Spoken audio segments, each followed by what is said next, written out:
Hey Techno Studs, loopback addresses can be really helpful when it comes to troubleshooting. It can be an interface that's always up that we can use for troubleshooting purposes. But what if we had a whole network? What if we wanted to represent a whole network? So let's take a look at a command that will allow us to turn a loopback address into a whole network for troubleshooting purposes.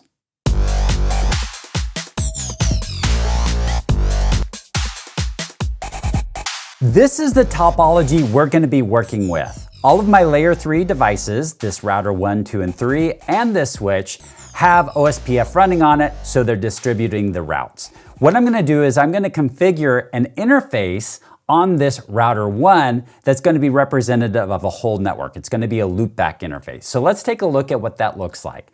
I'm going to jump on router 1 here, and I'm going to type in actually what we'll do is we can just look at the routing table of this first, and we can see that it's all the standard routes that we've been working with up until now. So we're going to create an interface that's a little different. So I'm going to go into the global configuration mode. I'm going to say interface loopback. We got to give it a number, so we'll just say 10 here.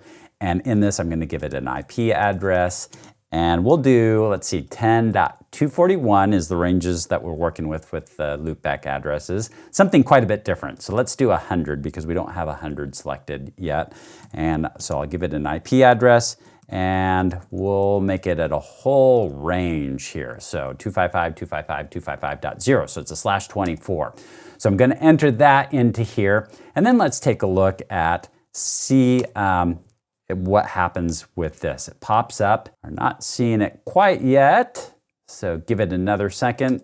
And there we have it. And it's showing up as a /32. So even though I specified it as being a /24, loopbacks automatically get sent out as a /32. But in our last video, we learned of this command, IP OSPF network point-to-point.